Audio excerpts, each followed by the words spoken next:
Hi friends, welcome back to my channel. ఈ రోజు మీకు ఈ సీరియల్లో ఏం జరిగిందో తెలుసుకోవాలి అనుకుంటున్నారా? అయితే వెంటనే మనం సీరియల్లోకి వెళ్ళిపోదాం. ఇక వేదవతి, నర్మద, ప్రేమ అలాగే ధీరజ్ నలుగురు కూడా హాస్పిటల్ గదిలోకి వెళ్తారు. అక్కడ వాళ్ళని చూసిన వల్లి ఇక బోరున ఏడుస్తుంది. అలాగే ముఖ్యంగా భాగ్యం అయితే తెగ నటించేస్తుంది. ఇక వేదవతి అయితే, వదిన ఏమైంది, ఎందుకంతలా ఏడుస్తున్నారు అని అడగడంతో ఇక ఆ మాటలకి భాగ్యమైతే, ఇంకేమవుతుంది వదిన, అయిపోయింది, అంతా అయిపోయింది, నేను పెంచుకున్న ఆశలన్నీ సర్వనాశనమయ్యాయంటూ ఇక భాగ్యమైతే తెగ నటించేస్తుంది. ఇంకా అలాగే అక్కడే ఉన్న నర్మదా, ప్రేమ ఇద్దరు కూడా అసలు ఏం జరిగిందో చెప్పకుండా ఎందుకంతలా ఏడుస్తున్నారు, అసలు ఏమైంది అని అడుగుతుంటే ఇక ఇంతలో సుకన్య ముందుకొచ్చి, నేను చెప్తాను అని అంటుంటే ఇక డాక్టర్ గెటప్లో ఉన్న తను, ఏంటి నువ్వు చెప్పేది, నాకు రాసిందే ఈ ఒక్క డైలాగు, దాన్ని కూడా నువ్వే చెప్పేస్తే ఇక నేనెందుకు ఇక్కడ అంటూ ఇక డాక్టర్ మాట్లాడుతుంటే ఒక్కసారిగా ధీరజ్, ఏంటి నీకు రాసిన డైలాగ్ ఒక్కటేనా, అంటే నువ్వు డాక్టర్ కదా, నువ్వేమన్నా ఇక్కడ నటించడానికి వచ్చావా అంటూ ఇక ధీరజ్ అనుమానంగా డాక్టర్ని అడుగుతూ ఉంటే ఆ మాటలకి ఇక సుకన్య అయితే, ఓసై దొరికిపోయేలా ఉన్నామే, నువ్వే దొరికేలా చేస్తున్నావు అంటూ ఇక సుకన్య అయితే డాక్టర్తో చెబుతూ ఉంటే, డాక్టర్ చూడండి, నేను ఇక్కడ పేషెంట్ గురించి చెప్పాలనుకుని ముందుకొచ్చాను, కానీ నన్ను మాట్లాడనివ్వకుండా తను ఇబ్బంది పెడుతోంది, అందుకే అలా మాట్లాడాను. చూడండి, ఈ పేషెంట్కి అబార్షన్ అయింది, తన కడుపులో పిండం చచ్చిపోయింది అంటూ ఇక డాక్టర్ అయితే తన భాషలో మాట్లాడుతూ ఉంటే ఒక్కసారిగా ఇంకా అక్కడే ఉన్న నర్మద, ఏంటి అబార్షన్ అయిందా, పిండం చచ్చిపోయిందా, అసలు మీరు ఏం చెప్తున్నారు, మీరసలు నిజంగానే డాక్టరేనా అని అంటుంటే, కాదు స్వీపర్ని అంటూ తనైతే ఉన్న విషయాన్ని బయటపెడుతుంది. ఒక్కసారిగా అందరూ కూడా షాక్ అయిపోతారు. ఇంకా ధీరజ్ అయితే, ఏంటి స్వీపరా అని అంటుంటే, మరి ఏంటండి మీరు అడిగే ప్రశ్నలు, ఇక్కడ డాక్టర్లే పేషెంట్ని చెకప్ చేస్తారు, స్వీపర్లు కాదు, మీకు ఎందుకది అర్థం కావట్లేదు అంటూ ఇక తనే కవర్ చేసుకుంటూ వాళ్ళని నమ్మించడానికి ప్రయత్నిస్తుంది. ఒక్కసారిగా ఇక భాగ్యమైతే, అమ్మా నర్మద, నీకు ఏం అన్యాయం చేశామమ్మా, ఎందుకు మా మీద ఇలా పగబడుతున్నావంటూ ఇక భాగ్యమైతే నర్మదని అడుగుతూ ఉంటే ఒక్కసారిగా నర్మద, పిన్ని ఎందుకలా మాట్లాడుతున్నారు, నేనేం చేశాను అని అంటుంటే, ఇంకేం చెయ్యాలి, అమ్మడు వద్దొద్దంటున్నా బలవంతంగా హాస్పిటల్కి తీసుకెళ్తానంటూ బండి మీద తీసుకెళ్ళావు, నువ్వు బండి మీద తీసుకెళ్లడం పట్టించి అమ్మడికి ఈరోజు కడుపు పోయింది, అల్లుడు గారికి అమ్మడు దాని మొహం ఎలా చూపిస్తుంది, ఇక అన్నయ్య గారితో నేనేమని చెప్తాను అంటూ ఇక భాగ్యమైతే నర్మదతో మాట్లాడుతూ ఉంటే ఒక్కసారిగా వేదవతి, ఏంటి కడుపు పోయిందా, ఇప్పుడు కడుపులో బిడ్డ లేదా అని అడుగుతూ ఉంటే ఇక అక్కడే ఉన్న డాక్టర్, లేదనే కదమ్మా చెప్తున్నాము, ఇంతకు ముందేమైనా ఉందా ఏంటి అంటూ ఇక డాక్టర్ అయితే కాస్త నిజాన్ని అలాగే దాన్ని కవర్ చేసుకుంటూ వాళ్ళు చెప్పిన అబద్ధాన్ని కంటిన్యూ చేస్తుంది. ఇక ధీరజ్కి వాళ్ళు మాట్లాడిన మాటలకి కాస్త అనుమానం వస్తుంది. డాక్టర్, అసలు మీరు నిజంగానే డాక్టరా లేక వీళ్ళందరూ కలిసి అని అంటుంటే ఇక అక్కడే ఉన్న భాగ్యం, బాబు ఏంటి బాబు అట్టా మాట్లాడుతున్నాం, ఏ తల్లైనా కూతురు గురించి అబద్ధం చెప్తుందా, ఆయన నా కూతురు కడుపులో బిడ్డని పోగొట్టుకుని ఎంతో దుఃఖంతో ఉంటే మీరందరూ కలిసి మళ్ళీ అనుమానిస్తూ మమ్మల్ని ఇట్లాంటి ప్రశ్నలు వేస్తున్నారు, మాకు నిజంగా చాలా బాధగా ఉంది అంటూ ఇక వల్లి అయితే వల్లి వైపు చూస్తూ భాగ్యం వాళ్ళతో మాట్లాడుతూ ఉంటే ఇక వేదవతి, ఏ చిన్నోడా ఆగ్రా కాసేపు, మీరు చెప్పేది నాకు గందరగోళంగా ఉంది, అసలు ఏమైంది, వల్లికి ఎందుకు అబార్షన్ అయింది అని అంటుంటే, ఎందుకయిందో మీకింకా అర్థం కాలేదా, అదిగో మీ ముద్దుల గవర్నమెంట్ కొడలు నా కూతుర్ని బలవంతంగా హాస్పిటల్కి తీసుకెళ్ళింది, దానివల్లే నా కూతురు బండి మీద నుంచి కింద పడిపోయి దాని పొట్టకి బలంగా గాయం తగిలింది, ఇంకా మీకు అర్థం కాలేదా వదిన గారు అంటూ ఇక భాగ్యమైతే వేదవతితో చెప్తుంటే ఒక్కసారిగా వేదవతి జరిగిందంతా విని షాక్ అయిపోతుంది. ఇక అక్కడే ఉన్న నర్మద, ప్రేమ మాత్రం, లేదు అలా జరగడానికి వీల్లేదు, అసలు వాళ్ళ ఎట్లాంటి గాయం తగలలేదు, పైగా నేను పడిపోయినప్పుడు కూడా బండిని స్లో చేసి కింద పడేశాను, అంతేగాని వల్లి అక్క పడేలా చేయలేదు. ఇదంతా వీళ్ళు కావాలని చెప్తున్నారు. నిజానికి వల్లి యొక్క కడుపులో ఎటువంటి బిడ్డ లేదు అంటూ ఇక నర్మద అయితే గట్టిగా అరుస్తుంటే ఇంకా అక్కడే ఉన్న వల్లి, అయ్ బాబోయ్, ఈ నర్మదకి అన్నీ తెలిసే నన్ను చెకప్కి తీసుకెళ్లిందనమాట. ఎట్టి పరిస్థితుల్లో నర్మదకి దొరకకూడదు అంటూ ఇక వల్లి బాధపడుతూ, చూడు నర్మద, నా మీద నీకు చెప్పలేనంత కోపం ఉండొచ్చు, కానీ ఇలాంటి విషయాల్లో నా గురించి నువ్వు ఇలా ఆలోచించడం ఏమాత్రం కూడా బాగాలేదు. అత్తయ్య గారు, నా కడుపులో బిడ్డ మీద నేను ఎన్నో ఆశలు పెట్టుకున్నాను, కానీ ఇట్ట జరుగుతుందని అస్సలు ఊహించలేకపోయాను. పైగా మీ అబ్బాయి ఈ బిడ్డ మీద చాలా అంటే చాలా ప్రేమని పెంచుకున్నాడు.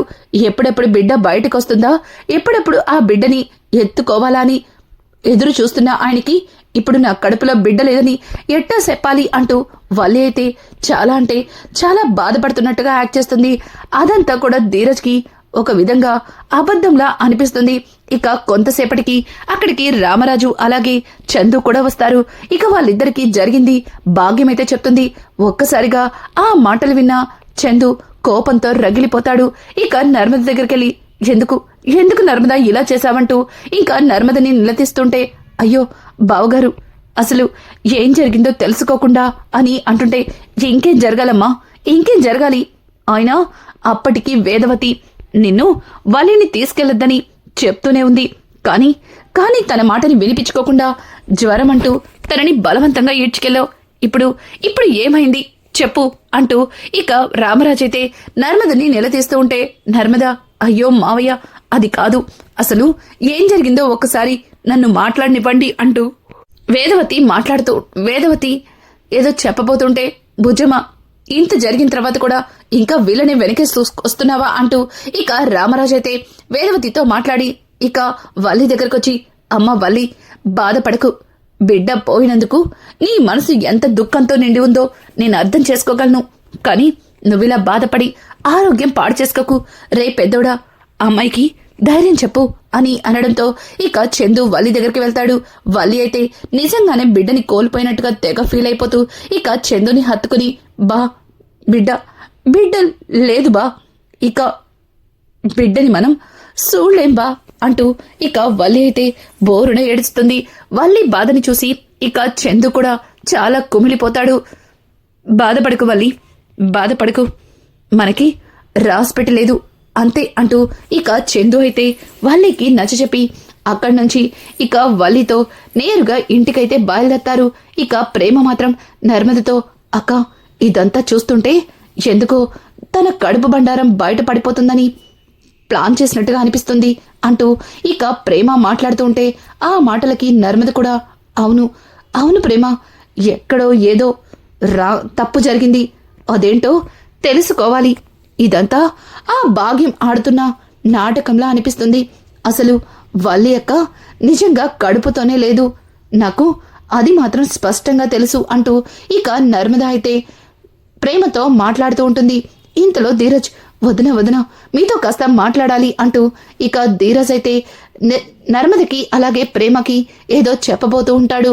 ఇక నర్మద, ప్రేమ ధీరజ్ చెప్పిన మాటలకి ఒక్కసారిగా షాక్ అవుతాడు. ఇక ప్రేమ అయితే, రే ధీరజ్, మనం అర్జెంటుగా ఇంటికి వెళ్ళాలి అంటూ అక్కడి నుంచి ముగ్గురు కూడా బయలుదేరి ఇంటికైతే వెళ్తారు. ఇక ఇంటికి వచ్చిన వల్లికి వేదవతి హారతిచ్చి మరీ లోపలికి తీసుకొచ్చి, ఎవరి కళ్ళు పడ్డాయో నా కోడల మీద ఇలా జరిగింది, ఇంటి వారసుడొస్తాడని ఎంతగానో ఆశపడ్డాను, అలాగే ఎంతో ప్రేమను పెంచుకున్నాను, కానీ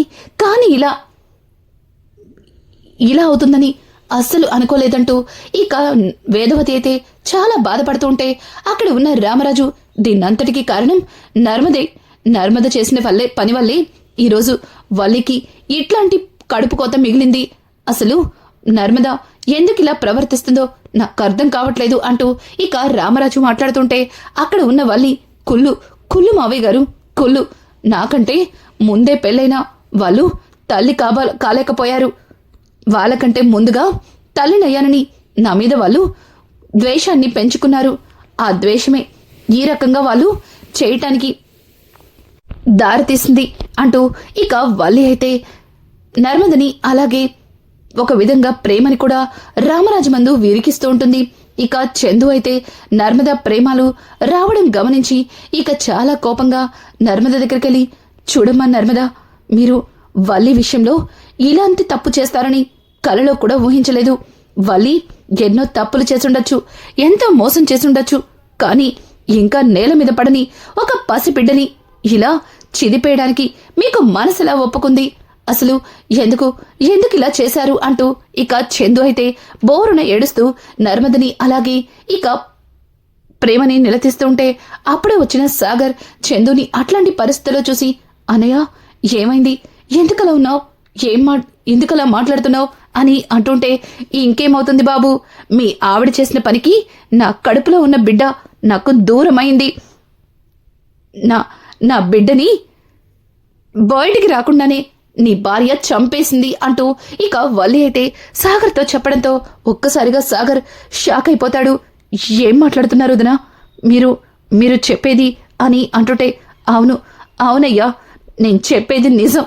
నా కడుపులో బిడ్డని అన్యాయంగా నీ భార్య చంపేసింది. ఆ బిడ్డ కోసం నేను మీ అన్నయ్య ఎన్నో ఆశలు పెంచుకున్నామంటూ ఇక వల్లి అయితే సాగర్తో మాట్లాడుతుంటే ఒక్కసారిగా సాగర్ వల్లి మాటలకి నర్మద దగ్గరికి వెళ్ళి, ఏంటి నర్మదా, ఏంటిదంతా, వాళ్ళు చెప్తుంది నిజమా? అయినా నీకు ఇంతకు ముందే చెప్పాను వాళ్ళ విషయాల్లో జోక్యం చేసుకోవద్దని, కానీ ఎందుకు పదే పదే వాళ్ళ విషయంలో జోక్యం చేసుకుని ఎందుకు ఇంత పెద్ద తప్పుని చేశావు? నిజంగానే వదినన్నట్టు తనకంటే ముందు పెళ్ళైనా నీకు పిల్లలు పుట్టలేదని కావాలని అన్నయ్య వదినకి పుట్టబోయే బిడ్డని ఈ రకంగా చేశావా అంటూ ఇక సాగర్ అయితే నర్మదని నిలదీస్తూ ఉంటే ఒక్కసారిగా నర్మద కోపంగా, సాగర్ ఏం మాట్లాడుతున్నావు, బుద్ధుండే మాట్లాడుతున్నావా? అసలు ఏం జరిగిందో తెలుసుకోకుండా వాళ్ళు చెప్పేది విని నువ్వు కూడా నన్నే అంటున్నావా అని అంటుంటే, ఇంకేమనాలి, వాళ్ళు చెప్తుంది అర్థం కావట్లేదా? వదిన చూడు, బిడ్డని కోల్పోయి ఎంతగా కుమిలిపోతుందో, ఎందుకు ఇదంతా చేశావు అంటూ ఇక సాగర్ అయితే నర్మదని తిట్టబోతుంటే ఇంతలో అక్కడికి ధీరజ్ ప్రేమ అయితే వస్తారు.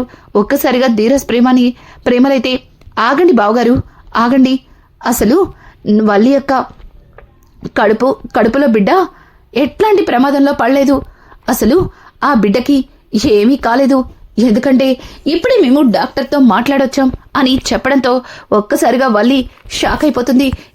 ఏమంటున్నారు, నా బిడ్డకి ఏం కాలేదా? లేదు, నా కడుపులో బిడ్డే లేదు, మరి ఏం కాలేదని ఎలా మీరు చెప్పగలుగుతున్నారు? అసలు మీరు ఏం మాట్లాడుతున్నారు? అయినా హాస్పిటల్లో అందరి ముందు ఆ డాక్టర్ చెప్పింది కదా అంటూ ఇక వల్లి మాట్లాడుతూ ఉంటే వల్లి మాటలకి ఇంకా ధీరజ్ అయితే ముందుకొచ్చి, చూడండి అగ్గిపుల్ల వదినాయ్, మీరు అనవసరంగా ఆవేశపడి ఆవేశాన్ని తెచ్చుకోకండి నాన్న, అసలు వల్లి వదిన కడుపులో బిడ్డకి ఏమీ కాలేదు అని అంటుంటే ఇక చందు చాలా సంతోషంగా, చిన్నుడా నువ్వు చెప్పేది నిజమా? నిజంగానే నా బిడ్డకేం కాలేదా అని అంటుంటే, అసలు లేని బిడ్డకి ఏమవుతుంది బావగారు అంటూ ఇక ప్రేమ మాట్లాడుతూ ఉంటే ఒక్కసారిగా అందరూ కూడా షాక్ అయిపోతారు. ఇక వేదవతి అయితే, ఏ ప్రేమ ఏమంటున్నావే అని అంటుంటే, అవునత్త, నేను చెప్పేది నిజం, అసలు కడుపులోనే లేని బిడ్డకి ఏమవుతుంది చెప్పండి. ఏ అక్క నువ్వు మాట్లాడవే అని అంటుంటే, అదేంటి కడుపులో బిడ్డ లేకపోవడమేంటి, బిడ్డ ఉండేది కదా, ఈ నర్మద నన్ను బలవంతంగా బండి మీద తీసుకెళ్ళకపోతే నా బిడ్డ నేను ఆరోగ్యంగా ఉండేవాళ్ళం అంటూ ఇక వల్లి మాట్లాడుతూ ఉంటే, చాలక్క, ఇంకా నీ అబద్ధాలతో ఎవరి జీవితాల్ని నాశనం చేయాలని చూస్తున్నావు? చూడు, ఇప్పటి వరకు నువ్వు చెప్పిన అబద్ధాలకి బావగారు ఎంతగా మోసపోయారో, ఎంతగా కుంగిపోతున్నారో చూస్తూ కూడా ఇంకా అదే అబద్ధాన్ని ఎలా కంటిన్యూ చేయాలనుకుంటున్నావు?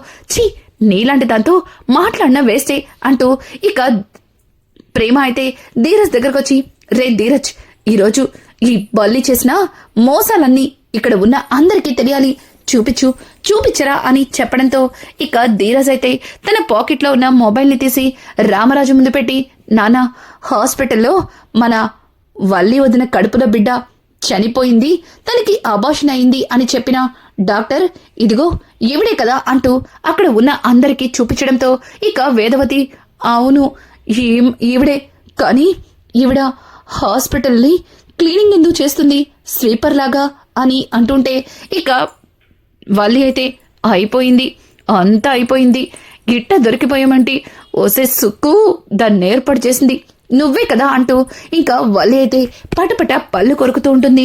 ఇంకా ఇంతలో పక్కన ఉన్న ప్రేమ చూడక్క, నువ్వు ఎన్ని తప్పులు చేసినా ఎన్ని మోసాలు చేసినా నిన్ను క్షమించి ఎందుకు వదిలేశామో తెలుసా?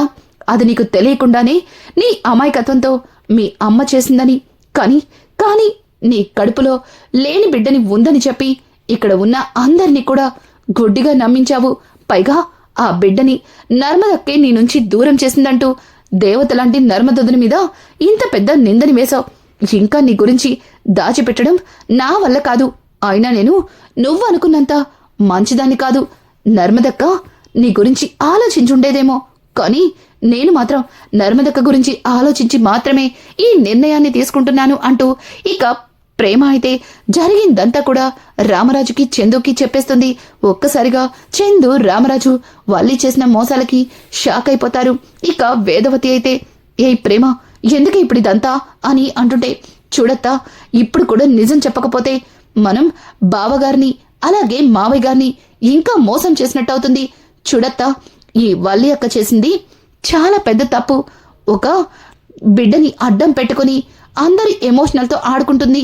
తన కడుపులో ఎటువంటి బిడ్డ లేకపోయినా ఆ బిడ్డ నర్మదక్క వల్లే చనిపోయిందంటూ అందరి బాధకి కారణమైంది.